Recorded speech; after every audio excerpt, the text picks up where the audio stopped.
If you are anything like me and are just happy graduation season is over so we can get back to fishing season, you have a home here. Welcome to The Go Show.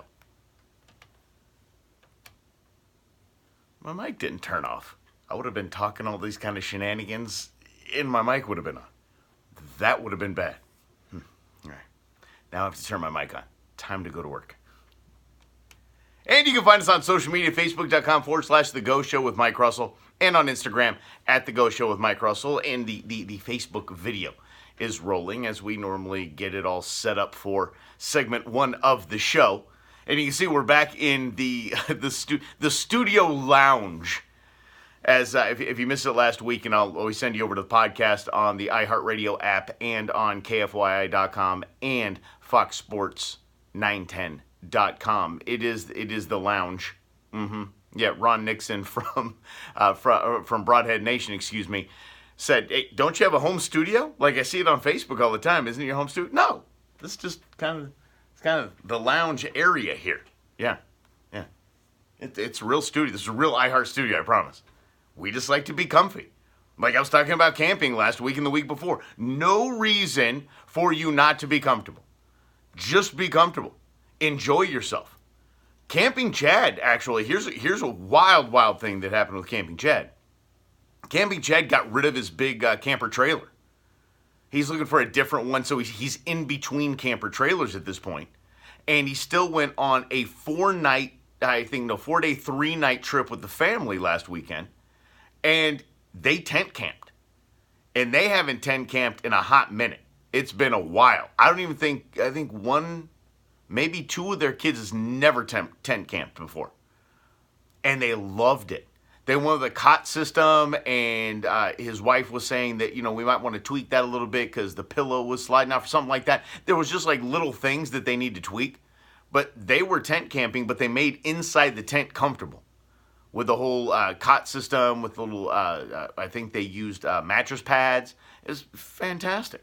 There's no reason to be uncomfortable. Same with our studio here. No reason to be uncomfortable. Yeah, if you're in the radio biz, I highly recommend a Lazy Boy chair, a recliner in the studio. Show prep is a lot more fun when you're laying back in leather awesomeness, right? So let's get back to it, shall we? It is The Go Show. We celebrate all things outdoors in this beautiful outdoor playground of a state that we live in. We do appreciate you spending some time with us. We got a fun show. We got some headlines coming up. We're going to talk about fishing and hunting packs as well, some survival things, and some things that went down this week that were headlines, but we should probably spend some time talking about them. I mean, just absolutely bananas things. And we're getting into fishing season. We're into fishing season. Here we are. It's the temperature is rising. So getting out for striped bass, getting out for largemouth bass, small, whatever it is, just go fishing. If you want to get to the community ponds, just go fishing. And I came up on a buddy of mine earlier in the week, and he was talking about fishing, and he said, "I got the best spots. My spots are the spots to be." Your spots? You mean the spots you go fishing? No. Nobody knows about these. These are my spots. A, someone else knows about them. And B, no, they're not your spots. Is that bad, intern Sarah? She says look about it like I'm getting militant. I'm not getting militant. This is basically a PSA. I don't think that we have spots. As a matter of fact, I know we don't have spots. There is a very overused term, I think, in the fishing world. My spot. Well, it's not your spot. Especially when you roll up to your spot and there's somebody at your spot, not your spot. There's no need to get militant or fired up about it. If you have any kind of fishing cred, any kind of fishing experience, you're going to have what you need to have when you roll up and somebody's at your spot. Another spot. Plan B.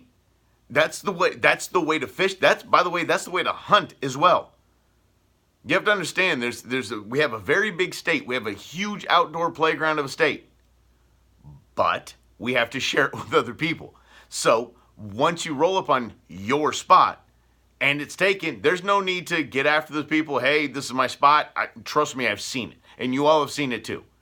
You've seen it online. It's always the joke, the memes where there's a million people fishing in one spot, and it's, the weekend after you take your buddy to your secret spot. It's not a secret, especially if you're taking people to it. Then it's really not a secret. Because trust me, you see this little gadget if you're watching on Facebook right now, see this little gadget on my wrist? Yeah. You know what I like to do with this Garmin?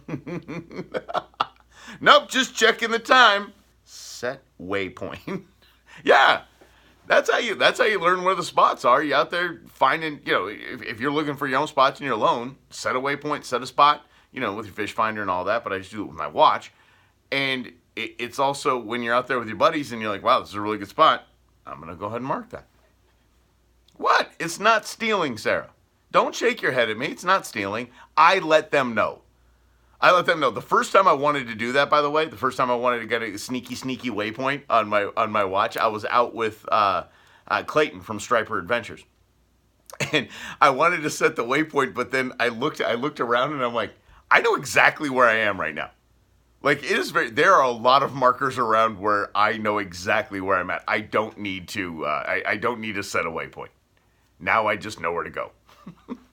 And by the way, with Clayton, as far as Striper Adventures are concerned, if you have a question, look the guy up on Facebook. I'm telling you, he's going to answer it. Especially if you were a client of his. If you had a charter with him, you're basically family. You're in now. Yeah, you get to ask him questions. He's gonna definitely hook you up. But it's important to have. I talk about when traveling and when doing anything in the outdoors. It's important to have a plan B. It's also important to have lots of spots, especially when it comes to fishing. Because let's face it, the lake levels are always changing in Arizona. So if you have a spot, and this is just your spot to go, and you're going to take some buddies out there, they're in from out of town, and the lake level is dropped 80 darn feet, and your spot's gone, you better have a few backups. And fishing is very important. It's also important as we get through the summer and we start preparing for dove hunting. Dove season! We start getting ready for it. I learned from Doug Burt from your Arizona Game and Fish Department. He told me this a few years ago. He said, if you're not adding one or two spots to your arsenal, to your plan, to your basically to your mental Rolodex every single year, you're going to run out of spots. So part of fishing is exploring and finding new spots. Part of hunting, especially bird hunting, is exploring and finding new spots.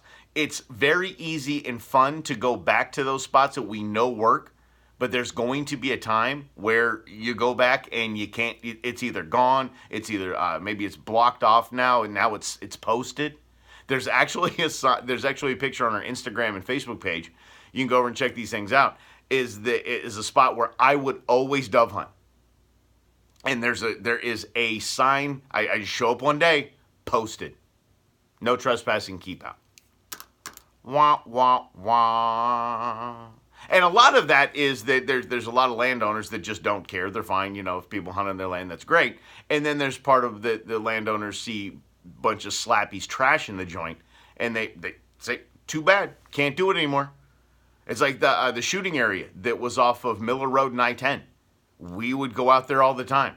People just kept trashing it. People kept being unsafe. And then someone got hurt, closed it down. So if you didn't have a backup place to go out in the desert and go shooting, then yeah, that would ruin your day. Packing up the whole family and getting out there, packing up the boat and getting out to a spot in the lake, or packing up all the guns and the dogs and going bird hunting, and you just can't, nope, sorry. Your spot is shut down. So I guess we'll just put it this way. If you have a spot, it's not really your spot. Have a backup, and have a backup anyway, because things happen. And do yourself a favor this fishing season, find 2 or 3 more spots that you can say are your spots. Find them. Get them out there. Just add them to your waypoints on your fish finder, your Garmin, whatever it is. Just add them. You'll be a lot happier next season when your honey hole doesn't exist, or there's 18 people at your honey hole. Yeah. Taking pictures, photographic evidence. We're going to talk about that coming up next. We also have 2 amazing stories from the week that I'm not even including headlines, because they deserve their very own, they deserve their own time. So we're going to talk about each of those. And then in hour two, it's just pack loco. We're going to talk about every different type of fishing and hunting pack that you can have, and maybe a couple of things that just might darn well save your life. Hey, we really appreciate you spending some time with us. This is The Go Show. I'm your host, Mike Russell. Stay right there. We'll be right back.